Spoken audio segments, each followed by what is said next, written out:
Hi guys, ഞാനിപ്പോൾ ഉള്ളത് Tamil Nadu കോയമ്പത്തൂരുള്ള doctor മുത്തു കോളേജിൻ്റെ ലാബിൻ്റെ ഉള്ളിലാണ് കേട്ടോ. ജസ്റ്റ് ക്യാമ്പസും കാര്യങ്ങളൊക്കെ കാണുന്നതിന് വേണ്ടിയിട്ട് വന്നതാണ്. ഒത്തിരി സ്റ്റുഡൻസ് നമ്മളോട് സജഷൻ ചോദിച്ചിരുന്നു, ഈ ഒരു കോളേജിനെ പറ്റി പറയാമോ എന്ന് സജഷൻ ചോദിച്ചിരുന്നു. അതുകൊണ്ട് ജസ്റ്റ് ക്യാമ്പസ് വിസിറ്റിന് വേണ്ടിയിട്ട് വന്നതാണ്. കോയമ്പത്തൂർ പറയുകയാണെന്നുണ്ടെങ്കിലും ജസ്റ്റ് പാലക്കാട് നിന്ന് 45 കിലോമീറ്റേഴ്സ് എവയാണ് കേട്ടോ കോളേജ് സിറ്റുവേറ്റ് ചെയ്തിരിക്കുന്നത്. ദെൻ നമുക്കിവിടെ വന്നു കഴിഞ്ഞപ്പോൾ ഒത്തിരി മലയാളി സ്റ്റുഡൻസിനെ കണ്ടു. ഒത്തിരിയല്ല, ഉള്ളതിൽ കൂടുതൽ മലയാളി സ്റ്റുഡൻസിനെ ഞാൻ കണ്ടിട്ടുണ്ടായിരുന്നു, പരിചയപ്പെടാൻ സാധിച്ചിട്ടുണ്ടായിരുന്നു.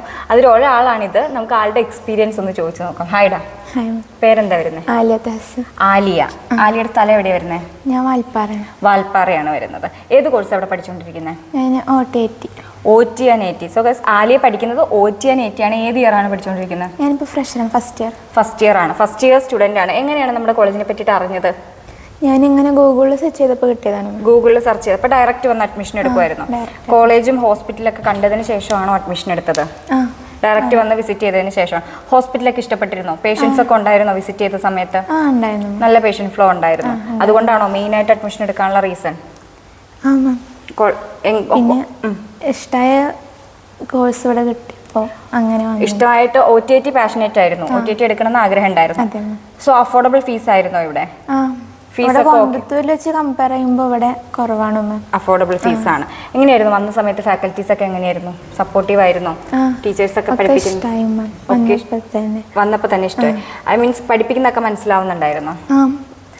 പിന്നെ മാം തമിഴിലും പറഞ്ഞുതരും, ഇംഗ്ലീഷിലും പറഞ്ഞുതരും.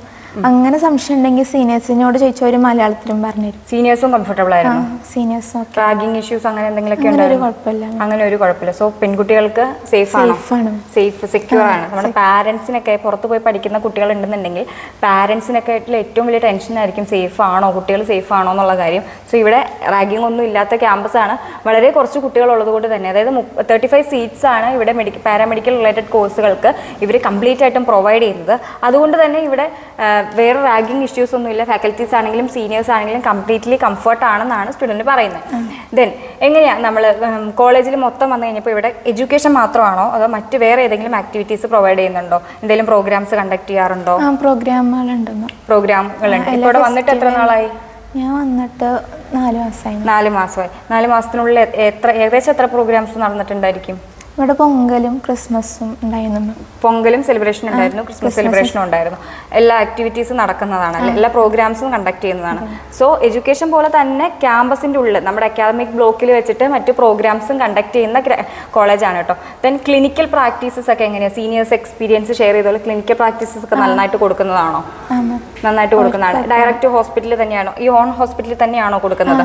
ഓൺ ഹോസ്പിറ്റലിൽ തന്നെയാണ് കൊടുക്കുന്നത്. സോ ആളുടെ എക്സ്പീരിയൻസ് നല്ലതായിട്ടാണ് ഷെയർ ചെയ്തിരിക്കുന്നത്.